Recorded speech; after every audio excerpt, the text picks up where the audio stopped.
In this video, we're going to look at the standard normal distribution and begin to look at how we use a z-score chart to find the probability or percent associated with a z-score. So if you remember from our first week, a z-score, when we calculated z-scores, that numerical value gave us and told us how many standard deviations a particular observation was from the mean. So when we calculated a z-score and got positive 2, that meant we were two standard deviations away from the mean. The positive meant we were 2 to the right. So if we had a number line and we had our mean here in the middle, our observation was 1, 2. This is where our observation was. If we had a z-score we calculated to be negative 2, that meant we were right here. We were at this observation, we'll call it observation 2, this will be observation 1.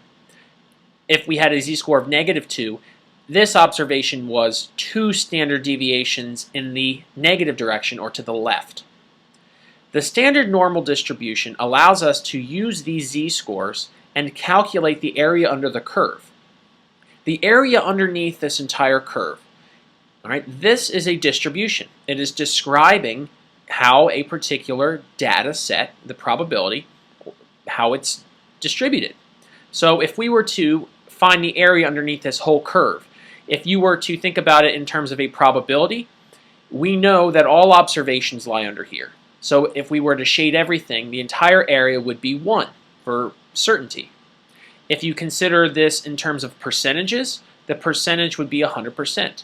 This bell curve accounts for 100% of the observations, or if we were considering probabilities, it would be 1 for certain. What we want to do with a standard normal distribution, a standard normal curve, is to practice using the z-score chart. In a standard normal distribution, the mean is 0 and the standard deviation is 1. What that allows us to do, again, is if we know the mean is at 0, and I want to, if we look down below, determine what percent of the area lies to the left of a z-score of 1.45. So up here, if this is 0, this would be 1.45. I want to know the area to the left. A z-score, using the standard normal distribution, a z-score is also the number of standard deviations. And that should make sense. The mean is 0. If we are at 1.45, that means we are 1.45 standard deviations away. And each standard deviation is worth 1.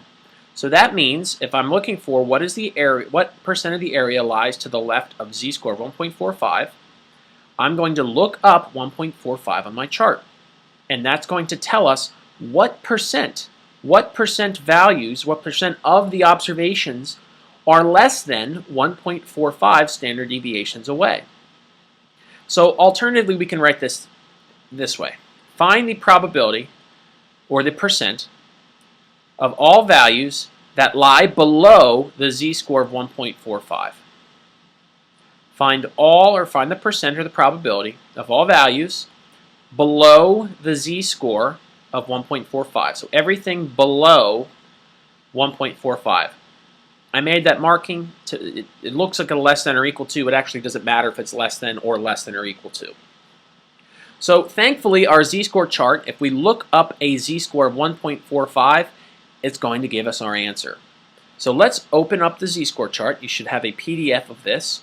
If you don't, hopefully you printed it out as well. Here's our z-score chart. Notice it is made up of negative z-scores and is made up also of, if we were to scroll to the second page, positive z-scores. If you look up the z-score using the row headings and the column headings here, the row headings and column headings are going to tell us the z-score. So I'm looking for a z-score, again, if we were to go back, 1.45. So along, if I go back, let me go back, sorry. Here I want to go, z-score, I want to go down until I find 1.4. This column is going to allow me to choose the units place and the tenths place. So this is 1.4. And now I want to go over to the hundredths place. The columns here are telling us the hundredths place. So we want here 0, 1 in the hundredths, 2. We want 5 hundredths. We want 1.4, and then we want to go all the way over till we get 1.45.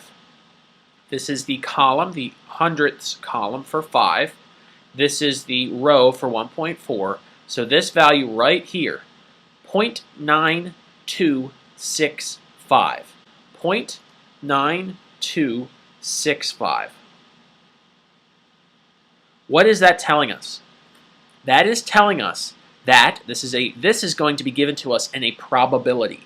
If we were to randomly select values, there is a probability of 0.9265 of selecting observations or below 1.45, or a observation below 1.45. This is also similar to, if we were to convert this to a percent, we would say 92.65% of all values lie to the left or lie below 1.45, a z-score of 1.45. And this is how it's going to work for all normal distributions. In this case, our standard deviation is 1. But when we move along here, what we're going to find is that any mean and standard deviation combination, anything that is 1.45 away, an area to the left of that observation will account for 92.65%.